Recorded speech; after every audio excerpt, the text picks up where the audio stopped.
رشتہ داروں میں بھی زبان سے دعوت نہ دیا کرو، اپنے اخلاق سے، چونکہ رشتہ دار سب سے مشکل ہوتا ہے تعلق قائم کرنا رشتہ داروں میں۔ جب تو اللہ نے اتنی آیات اتاری ہیں اور اتنی احادیث ہیں، تو اس میں سب سے مشکل ہوتا ہے رشتہ داروں سے تعلق قائم کرنا، کہ وہ رویے ٹکراؤ ہوتا ہے۔ تو اس میں آپ کے اخلاق، آپ کی تواضع، آپ کی عاجزی، کوئی ان میں سے بدتمیزی کرے تو آپ کا برداشت کرنا عموماً، اور والدین خاص طور۔ لیکن اس میں ایک بات کی احتیاط رکھنی ہے کہ کل کو اللہ آپ کی شادی کروائے تو شادی بیوی کے معاملے میں احتیاط کرنی ہے۔ آپ کے ماں باپ کا آپ پر پورا حق ہے، لیکن آپ کی بیگم پر ان کا کوئی حق نہیں۔ میں بچیوں سے بھی کہتا ہوں کہ تم اپنے ماں باپ کو چھوڑ کے آ گئی ہو، اب اپنے خامد کے ماں باپ کو اپنے ماں باپ بنا دو۔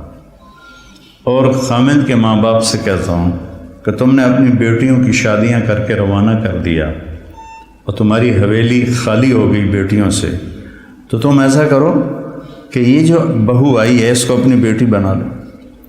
جب اس کو بہو کی نظر سے دیکھتی ہو تو پھر تمہارے اندر حسد پیدا ہوتا ہے اور غصہ پیدا ہوتا ہے۔ اسے بیٹی کی نظر سے دیکھو، یہاں تمہاری جگہ، اس بہو کی جگہ تمہاری بیٹی بیٹھی ہوتی تو تمہاری نظروں میں کیا پیار ہوتا۔ جب بیٹی کو تم نے روانہ کر دیا ہے، اب پیچھے یہ تمہاری بہو آ گئی ہے، تو اس کو وہی نظر دو جو اپنی بیٹی کو دیتی تھی، تو گھروں میں خوشیاں۔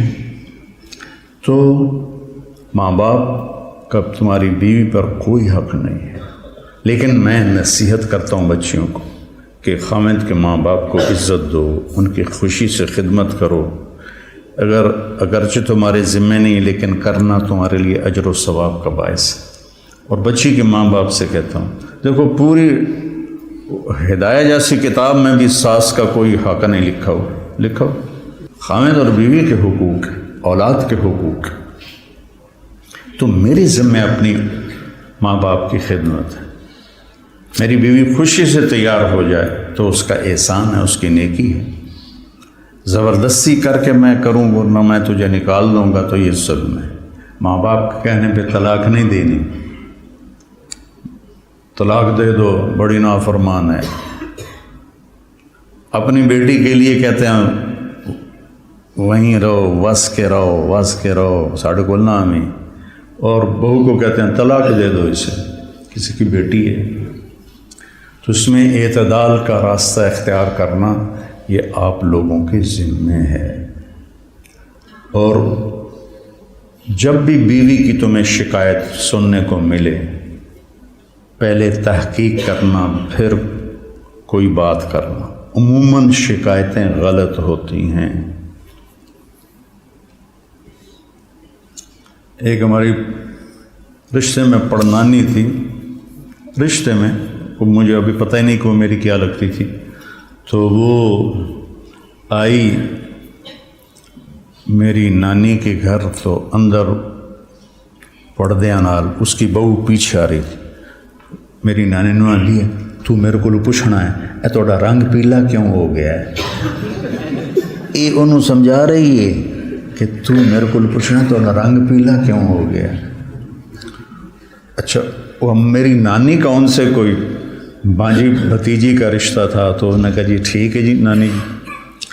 وہ پیچھو بہو آ گئی، سلام دعا کے بعد وہ کہنے لگی خالہ جی تھوڑا رنگ بڑا پھکا پی گیا، ہاں نہ دودھ پلائندی ہے، نہ چاہ پیوائندی ہے، نہ انڈے کھوائندی ہے، نہ روٹی دا پوچھدی ہے، نہ پانی دا پوچھدی ہے۔ اگو وہ بھی تھی، یہ کودے نو تو وہ کودے تیرا، سی کا بھائی بگھیرا، یہ کودے نو تو وہ کودے تیرا۔ اگو اس نے بھی لے لیا ہاتھوں ہاتھ، ہر شے کھا جانی ہے تو حالی پہ آنی ہے، میں تین کچھ نہیں پوچھ دیا۔ یہ ہماری معاشرت ہے، تو اس سے آپ لوگوں نے پرہیز کرنا ہے، عدل کرنا ہے۔ الگ رہنے کا انتظام کر سکو اسبابوں تو بہت اچھا ہے، اکٹھے رہنے کا ہے تو پھر بیوی کو پناہ دو، اس کو اپنے ماں باپ کی شدت سے بچاؤ، بیوی میں بدتمیزی ہے تو ماں باپ کو بچاؤ۔ بعض لڑکیاں ایسی بدتمیز ہوتی ہیں، ایسی زبان دراز ہوتی ہیں کہ نہ کسی کی عزت کو دیکھتی ہیں نہ کسی کے مقام کو دیکھتی ہیں، اور بہت ہی لمبی زون۔ ایک دفعہ ساتھ ساتھ دو واقعے میرے ساتھ پیش آئے۔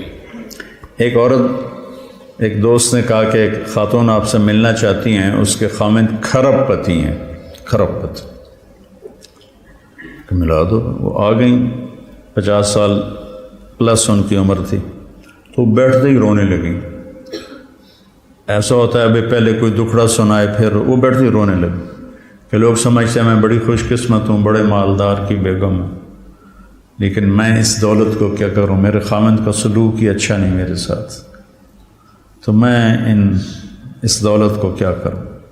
ٹھیک، اس سے کوئی چند ہفتے بعد میں کراچی جا رہا تھا، جہاز میں ایک نوجوان بڑا خوبصورت میرے پاس آ گیا، کہنے لگا مولانا صاحب اللہ نے مجھے سب کچھ دیا ہے، رزق دیا ہے، گھر دیا ہے، دولت دی ہے، لیکن میں اپنی بیوی سے اتنا تنگ ہوں، اس کی 30 فٹ لمبی زبان ہے۔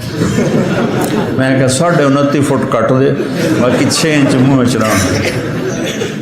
اس کی 30 فٹ لمبی زبان ہے۔ تو ایک بیوی کی بدتمیزی سے پریشان ہے، ایک خامند کی بدتمیزی سے پریشان ہے۔ اس لیے بعض اوقات جب بے جوڑ شادیاں ہو جاتی ہیں تو ماں باپ کہتے ہیں نبھاؤ۔ طلاق کس لیے ہے؟ طلاق اس لیے ہے کہ اگر خامد بدتمیز ہے تو ان کی عادت نہیں بدلے گی، بچی کو فارغ قرار۔ بچی بدتمیز ہے تو اپنے بچے کو ذلیل نہ کرو، فارغ کرا دو۔ اللہ نے طلاق اس لیے رکھی۔ تو میرے عزیزو، یہ زندگی کے اسباق ہیں جو اتنے ہی ضروری ہیں جتنے ہم باقی اسباق کو پڑھتے ہیں۔